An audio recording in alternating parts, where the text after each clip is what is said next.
সন্তানের জন্য বাবার লেখা অসাধারণ এক চিঠি। ভালো লাগলে আপনার সন্তানদেরও পড়তে দিন। প্রিয় সন্তান, আমি তোমাকে 3টি কারণে এই চিঠিটি লিখছি। জীবন, ভাগ্য এবং দুর্ঘটনার কোনো নিশ্চয়তা নেই। কেউ জানে না সে কতদিন বাঁচবে। আমি তোমার বাবা। যদি আমি তোমাকে এই কথা না বলি, অন্য কেউ বলবে না। যা লিখলাম তা আমার নিজের ব্যক্তিগত তিক্ত অভিজ্ঞতা। এটা হয়তো তোমাকে অনেক অপ্রয়োজনীয় কষ্ট পাওয়া থেকে রক্ষা করতে পারে। জীবনে চলার পথে এগুলো মনে রাখার চেষ্টা করো।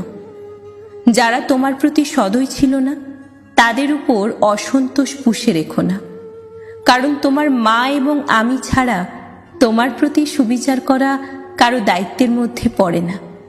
আর যারা তোমার সাথে ভালো ব্যবহার করেছে, তোমার উচিত সেটার সঠিক মূল্যায়ন করা এবং কৃতজ্ঞ থাকা। তবে তোমায় সতর্ক থাকতে হবে এজন্য যে প্রতিটি মানুষের প্রতি পদক্ষেপের নিজ নিজ উদ্দেশ্য থাকতে পারে। একজন মানুষ আজ তোমার সাথে ভালো, তার মানে এই নয় যে সে সবসময়ই ভালো থাকবে। কাজেই খুব দ্রুত কাউকে প্রকৃত বন্ধু ভেবো না। জীবনে কিছুই কিংবা কেউই অপরিহার্য নয়, যা তোমায় পেতেই হবে। একবার যখন তুমি এ কথাটির গভীরতা অনুধাবন করবে, তখন জীবনের পথ চলা অনেক সহজ হবে। বিশেষ করে যখন বহুল প্রত্যাশিত কিছু হারাবে কিংবা তোমার তথাকথিত আত্মীয় স্বজনকে তোমার পাশে পাবে না। জীবন সংক্ষিপ্ত। আজ তুমি জীবনকে অবহেলা করলে কাল জীবন তোমাকে ছেড়ে চলে যাবে। কাজেই জীবনকে তুমি যত তাড়াতাড়ি মূল্যায়ন করতে শিখবে, ততই বেশি উপভোগ করতে পারবে। ভালোবাসা একটি ক্ষণস্থায়ী অনুভূতি ছাড়া কিছুই নয়।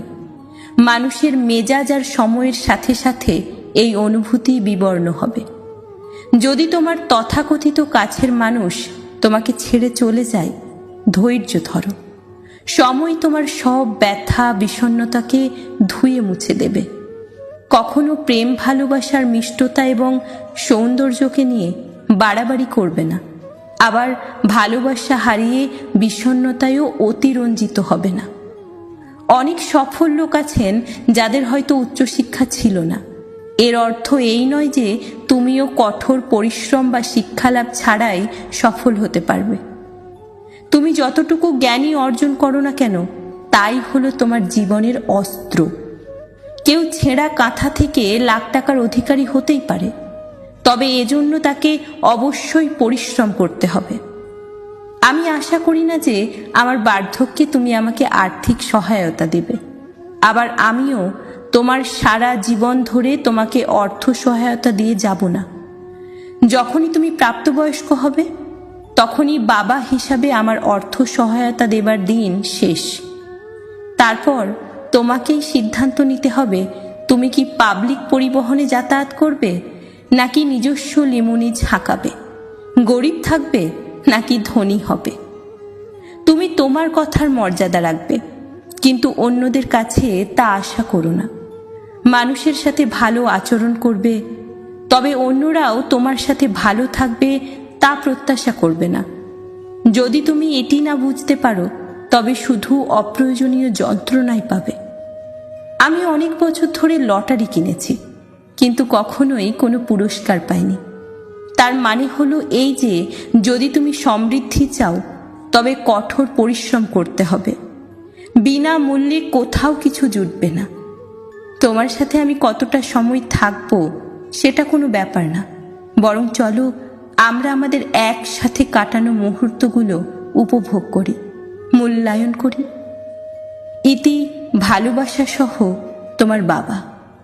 অসাধারণ এই চিঠিটি যিনি লিখেছেন, সেই বাবাটি হলেন একজন চাইল্ড সাইকোলজিস্ট এবং হংকংয়ের প্রখ্যাত টিভি সম্প্রচারকারী।